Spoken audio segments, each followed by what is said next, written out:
Here on the road to Emmaus, what do we see? With these two disciples who are defeated, who find themselves downcast in the moment with how things have unfolded, what might we learn?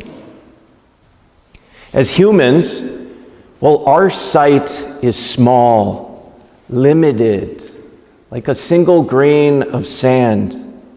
God sees it all. He sees from all eternity.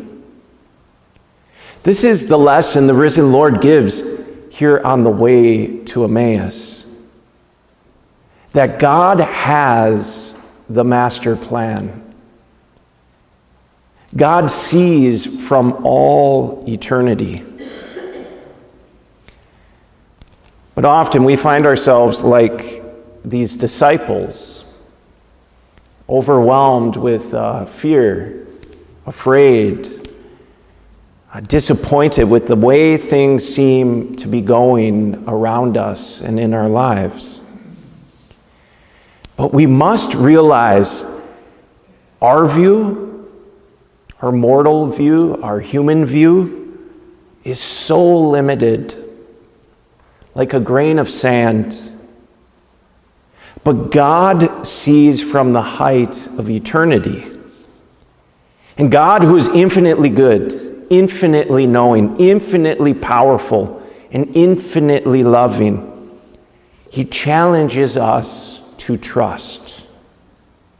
Jesus, the risen Lord, teaches the disciples here on the road to Emmaus this essential truth that whether we see it or not, God has the master plan, and He will accomplish it. Everything that happened to Jesus, including His suffering and death, was in fulfillment of the Scriptures, part of God's master plan. We call this salvation history. What has happened, what is happening, and what will happen, all happens under the perfect providence of God. The mystery of our salvation. The question is, do we trust? Or do we protest? Do we fear? Do we question the all-knowing Lord of heaven and earth? And I must admit, much of the time I find myself questioning, raising question. I find myself fearful, and even in a way protesting. Why? Why is this happening? Why are things unfolding this way?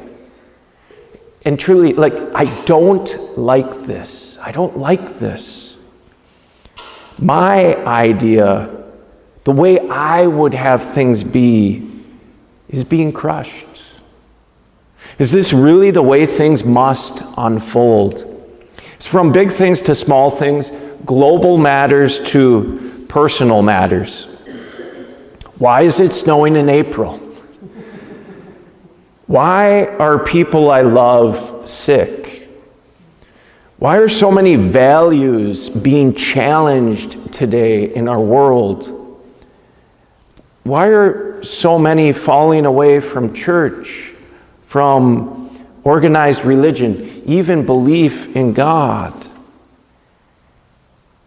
And like the apostles, when they were in the boat, afraid, questioning, during that storm at the sea, water crashing into the boat, filling it up, beginning to sink, I cry out, Lord, do you not care?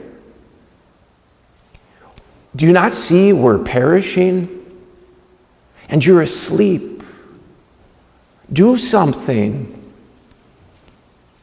The Lord of heaven and earth simply says, have you no faith? I am God. You are not. On the way to Emmaus, the two disciples here have just about given up on God. They've thrown in the towel.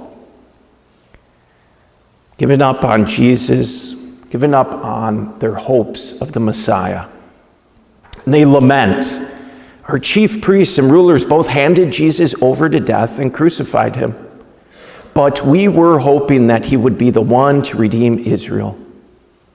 And how often do we say something like the same? God, don't you see what's happening here? Do you see how things are falling apart? The world, our church, our hope is gone. And Jesus says, the Lord of heaven and earth says, have you no faith? And he explains how slow of heart to believe all that the prophet spoke. Was it not necessary that the Christ should suffer these things and enter into his glory?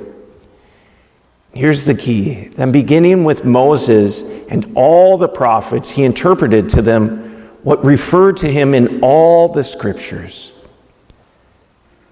God on the road to Emmaus says, I am God, you are not. Trust me. Trust the author who has the master plan. So us here, whatever road we find ourselves on right now in life, Jesus speaks the same thing. Trust me. I have the master plan. I am God, and you are not.